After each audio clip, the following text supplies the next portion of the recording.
October 5th, 1980.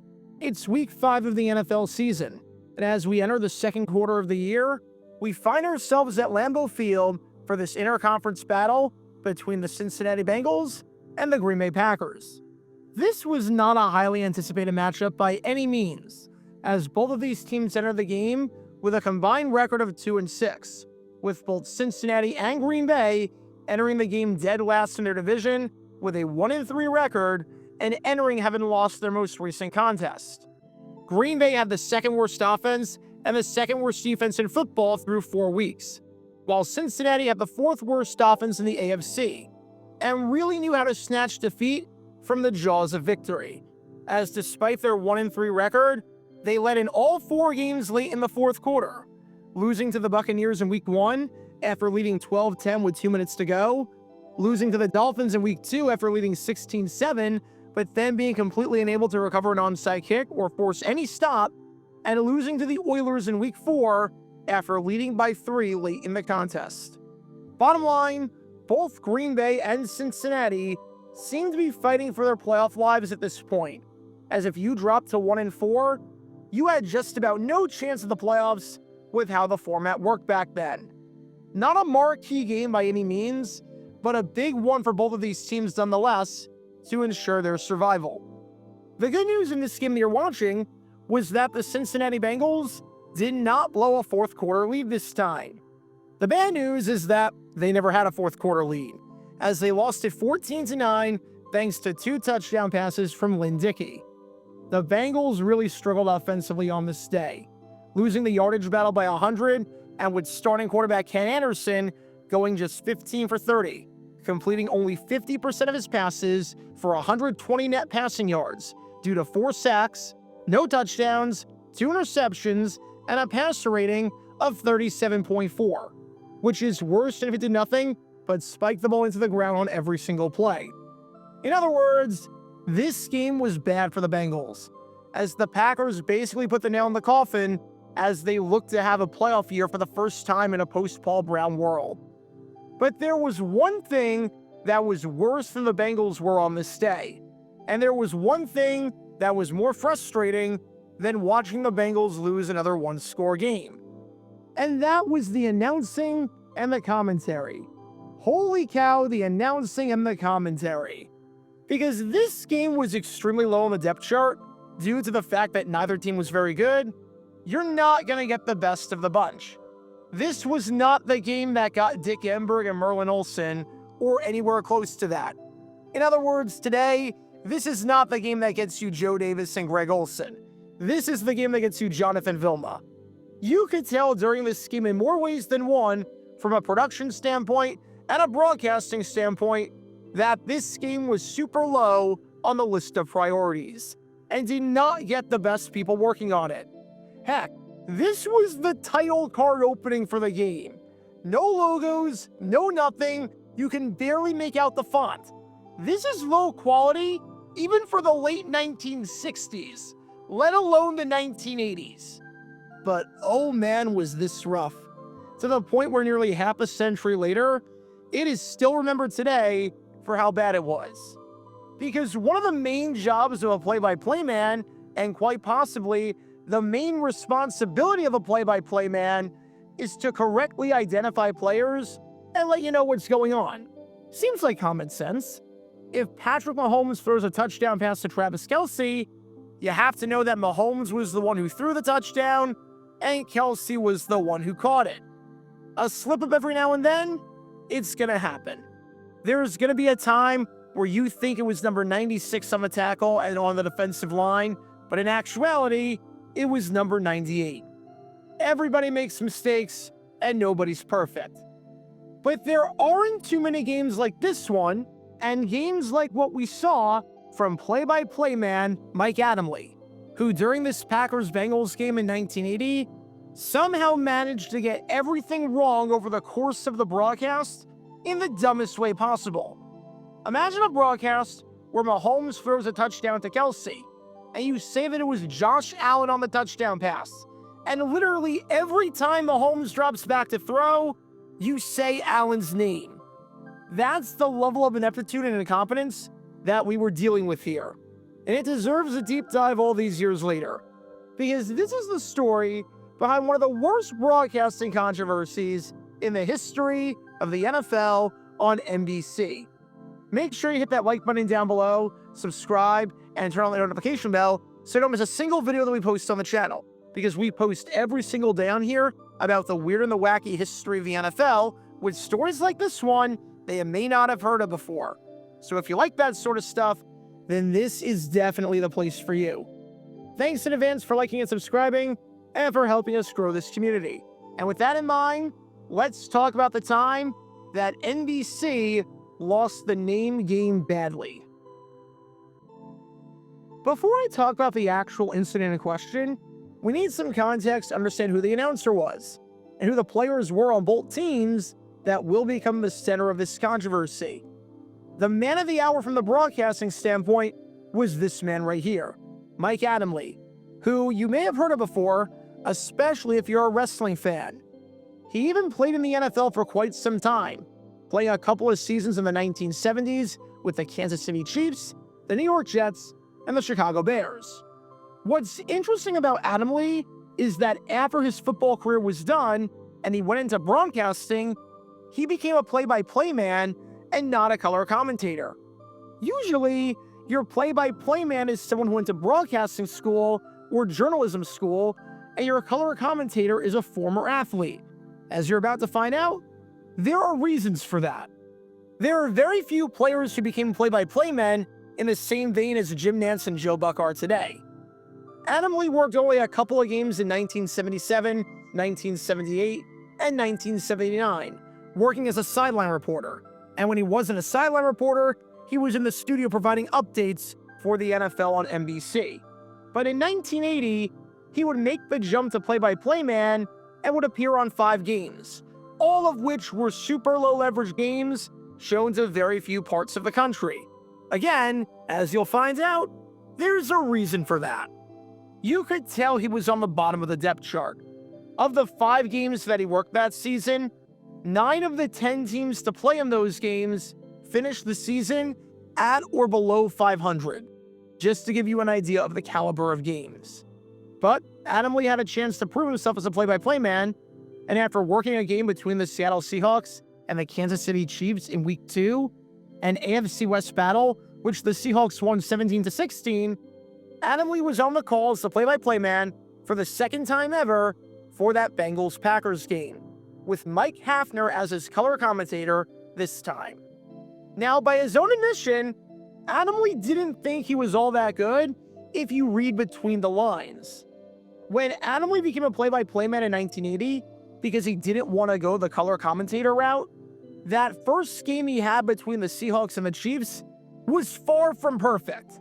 As he said, "My ears were plugged, I had a terrible cold, and I lost all my clothes at the hotel in Kansas City. I did the game in tennis shoes and a sports jacket I borrowed from our producer. But I handled myself professionally and didn't embarrass anybody." Which is always a good sign when your metric for success is, I didn't embarrass anybody. He also said that he was completely guessing on tackles, saying, if either guy was anywhere near the pile, I credited him with making the tackle. I mean, if they were even close, I gave him a call. Again, always a good sign when your play-by-play man is admitting that he's playing favorites with saying names, and is just guessing half the time. And unsurprisingly, Adamle didn't get the best of reviews prior to becoming a play-by-play man at NBC, as in his prior 3 years with the network on select NFL games in various capacities, he was criticized for having chronic trouble pronouncing all his words correctly. He also got some facts wrong every now and then, with one writer saying that he had a marble mouth and couldn't be trusted with certain pieces of information. In other words, it wasn't as if he was starting off his play-by-play career on the right track. People were not looking forward to hearing him on the mic. But now, he had his second ever assignment in that spot, a low-leverage situation, all things considered, between the Cincinnati Bengals and the Green Bay Packers. And one of the interesting storylines heading into this game was the fact that this was a battle between these two guys right here, two super young running backs who looked potentially like the future of the NFL at that position. For Cincinnati on your left, you had Charles Alexander, who was taken out of LSU in the first round of the 1979 NFL Draft. And for Green Bay on your right, you had Eddie Lee Ivery, who was taken out of Georgia Tech in the first round of that same draft. Neither guy did much of anything in 1979, but to start off the 1980 season, both Alexander and Ivery became the primary ball carriers for their respective teams, each starting the first 4 games and each starting the Week 5 battle against each other. Keep in mind, neither Alexander nor Ivery ever played for another team. Alexander was never a Packer, and Ivery was never a Bengal. Alexander and Ivery also have 2 very different names, have 2 very different looks, as you couldn't possibly confuse Alexander for Ivery if you were walking down the street. Outside of the fact that they were both running backs who wore the number 40 jersey, they were different in every possible way, and would never even be on the field at the same time.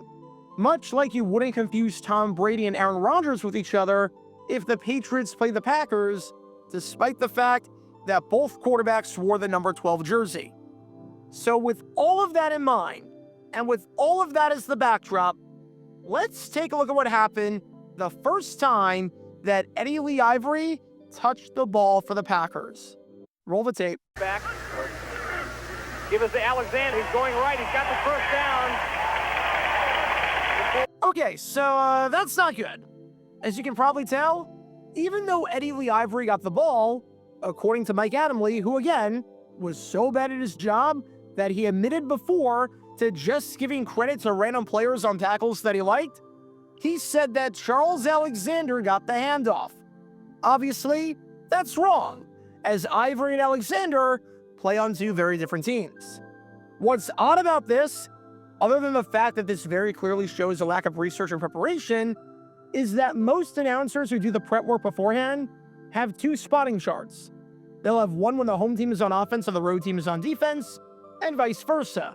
So Ivery and Alexander wouldn't even be on the same spotting chart. They would not be on the same sheet of paper, or at the very least, the same side of the sheet of paper. Even if you just looked down at your chart and didn't memorize any names, you still would have gotten it right compared to the alternative of calling Eddie Lee Ivery the name of a player on a completely different sideline for a completely different team. But, okay, maybe this was a slip of the tongue. Maybe I'm just overreacting, and maybe this was just a one-time thing. It happens. Again, we all have our slip-ups, and I've had my fair share of slip-ups. So let's see what happens a few plays later when Ivery lines up for a pass instead of for a run. Maybe this will be different, right?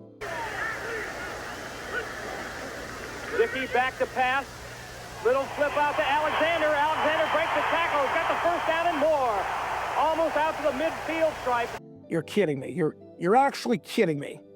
Okay, so look. One slip of the tongue and one mistake like that, it can happen. Happens to the best of us. Make that mistake a second time, and a mistake as inexcusable as this, where you misidentify a player for someone on a completely different team, especially when that player has never played for the Packers in his life? Now, this is a bit concerning, especially when you said the same name twice in quick succession. And what's also bizarre about this, along with 10,000 other things, is that even going off of the nameplate on the back of the jersey, Alexander and Ivery start and end with different letters. And Alexander's last name is significantly longer than Ivery's. One nameplate looks significantly longer than the other. And you can see that not just from your vantage point up in the booth at Lambeau Field, but also on your monitor. Just inexcusable on so many levels. And no wonder why Adamle was so far down on the depth chart. I feel bad for anyone who had to listen to this. But, okay.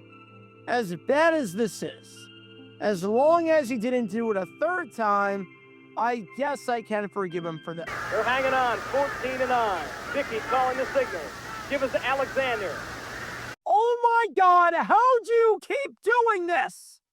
That's right, Mike Adamle, somehow confused these two players with each other, not once, not twice, but 3 times over the course of the game, despite the fact that they have different names and play on different teams.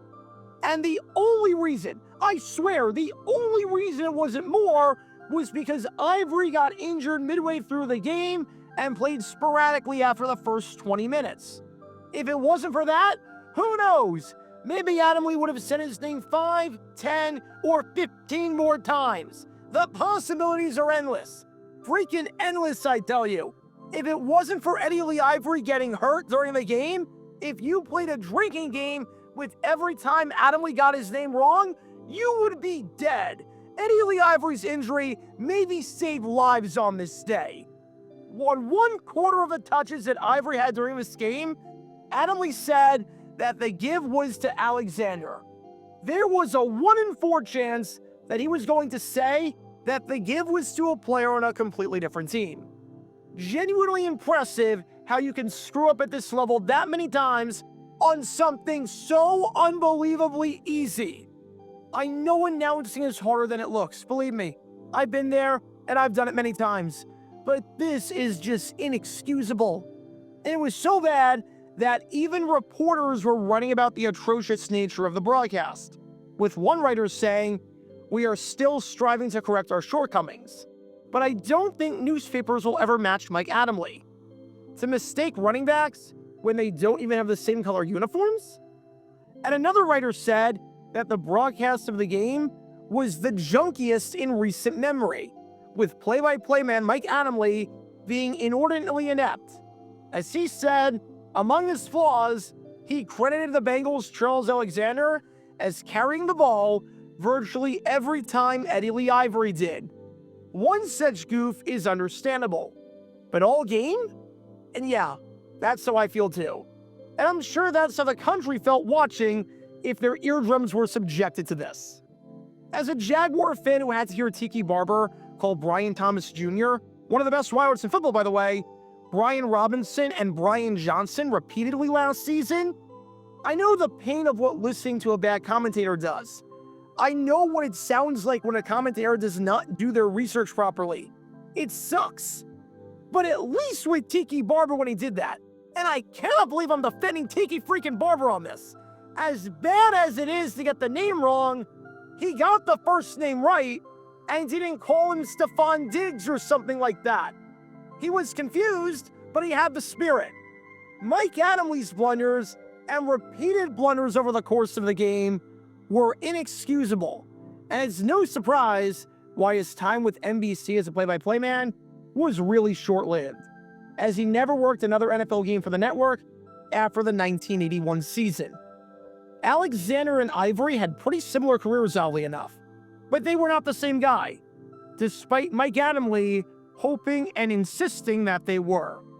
Because on this day in 1980, even though Eddie Lee Ivery on the Packers won the football game, Eddie Lee Ivery lost the name game. Check out our live streaming schedule for the next few days. We're live every single day on this channel, whether we're covering a sporting event or playing GeoGuessr or just taking your requests. So make sure you like and subscribe and turn on the notification bell so you don't miss a single time that we go live and so that you can join this community.